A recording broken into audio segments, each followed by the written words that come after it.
My name is Dempsey Pillot. I am a writer for the DisInsider. Don't know if you're familiar with the site, but we basically cover everything and anything Disney. That includes Disney Channel original movies such as the upcoming Under Wraps. All right. I saw the film. I really enjoyed it. I have to say, I wasn't expecting it to be as good as it was. And this leads into my first question. Okay, I don't know if you know this, not a lot of people do. The original Under Wraps, this is a remake, is Disney Channel's very first DCOM. It's his very first original movie. Did you grow up seeing it, or were you a fan of the movie? I'm a little too young to have grown up seeing it, but when I auditioned for the movie, I watched it for the first time and loved it. Huge fan of the original.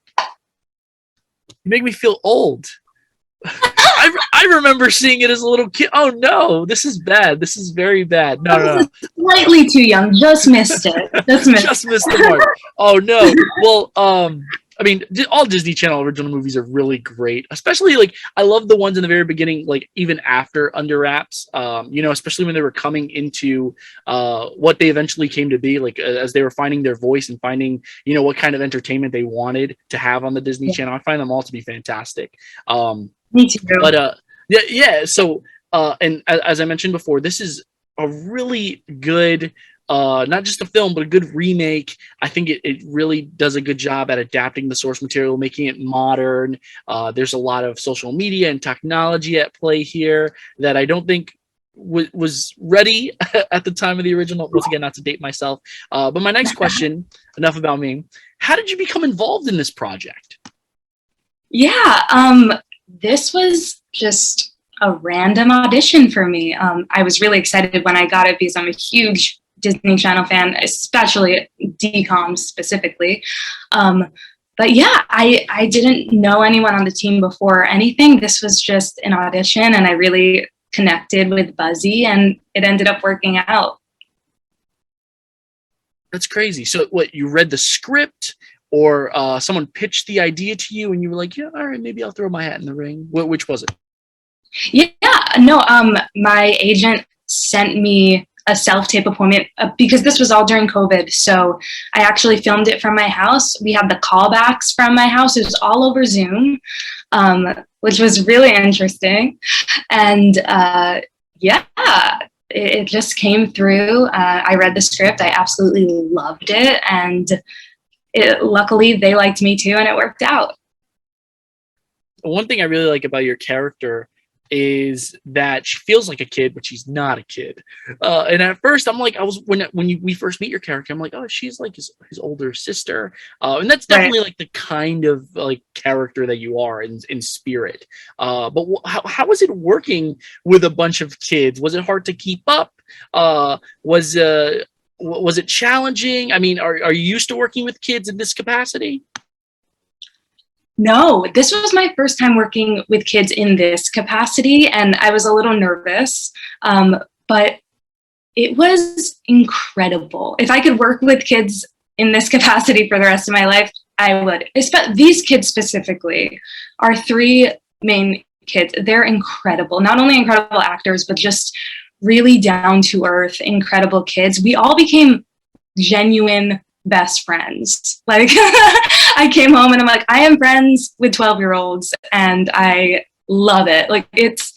We truly all became a family, and all the things I was nervous about when it came to working with kids, it wasn't a thing. They're the utmost professionals, and we all just had a blast. The Mummy too? You friends with the Mummy? No, I'm kidding. Oh, yeah. No, the Mummy. So Bill Wright plays the Mummy. I don't know if you're familiar with his work, but he's an incredible dancer and choreographer. So, I mean, you saw in the movie, he really brought that to the role, which is a new thing that wasn't present in the original. And I think it adds so much. Now, one thing I kept on wondering watching the movie is how how tight were his prosthetics? Was he able to talk or communicate beyond, gesturing to you guys, or did he have to like take off or need assistance in communicating with you guys? I can imagine being under that kind of costume. I mean, depending on how thick it was applied to him, it might have been difficult for filming. Was it? That's a great question. Oof. So he had to get to set every day hours before everyone else, and he had a full team getting him into that prosthetic. It ended up looking amazing. But to answer your question, he was able to communicate. He had a mouthpiece. It was kind of like a retainer. So he was able to easily take it out and talk to us, thankfully, because as you see in the movie, he doesn't speak English, but outside of the movie, he was able to take out the prosthetic and chat with us on set. Now, as you said, he does a really fantastic job. Especially when I saw him dancing, I was like, okay, this guy's definitely a dancer, professional. Absolutely. Oh yeah. Now, this movie looked like it was so much fun to make, and there are very few films that I've seen that I can say that for. But this film, it looks like you guys you probably forgot the cameras were rolling at some points. But how was it being on a film set that was essentially Halloween all the time? Oh, that's such a good question, because I'm so glad you picked up on that, because it truly was the best time. And I love Halloween. I mean, who doesn't love Halloween? But it was like, and we were filming in the winter. So we weren't filming around Halloween time, but everywhere we went, it was transformed into our set dressers. Our designers did such an amazing job, because I don't know if you picked up on it, but every detail was just so Halloween oriented, and it was such a blast. Yes, I'm glad you said that. Devil's in the details, no pun intended. But even like in when there's I guess transitions to other scenes where they show TV screens and they're showing like all the classic monster movies like Nosferatu, the original Mummy. Are any of those some of your favorites? What's your favorite monster? And you don't have to say Mummy. Don't feel pressure to say Mummy. Well, I also do have to give credit to our director, Alex Sam, who is a big horror person and really made sure those details were on point throughout the whole movie. And he also just created such a fun set experience. But to go back to your question, my favorite monster. That is hard. This might be embarrassing, and it's also not a monster, but the first thing that came into mind, I'm a big fan of the Twilight series. Help. Not a monster at all whatsoever, but I love vampires. And I love, so I love Twilight, I love Vampire Diaries. I love anything that mixes like romance and vampires. That's my stuff, and that might be embarrassing to admit, but here I am. It's okay. Back in the day, since we're putting it all out there, I was Team Edward. Okay, I'll say, I'll just you get that little exclusive. Okay. Oh my god, that's huge. Maybe I might omit that from the final interview. No. All right. So going back to how fun this was to film, is there a particular scene that was your favorite to film? Oh my god, all of them. But okay, so this might not even read when watching it, but the driving scenes for me were really fun. I lived in New York at the time and have lived there my whole life and just hadn't driven in a long time. So to be able to drive a literal hearse that was decked out in full Halloween gear with the kids in the back, we had so much fun filming those scenes because we were just stuck in this little hearse together, like just having the best time. And then actually just driving this really old hearse is something I never thought I would get the opportunity to do. So, I mean, all of the scenes were so fun, but that sticks out to me as like a really cool little experience. No, and talk about details. Isn't the hearse like the vehicle that the Ghostbusters use? So is that like another key Easter egg? I'm so glad you picked up on that. Yeah, there are a ton of like, for horror fans, because of course DCOMs are geared towards kids, but I genuinely think that adults like you and I will love this movie because of those sort of details, especially like big horror people will pick up on things that our director and our set designers like collaborated to create.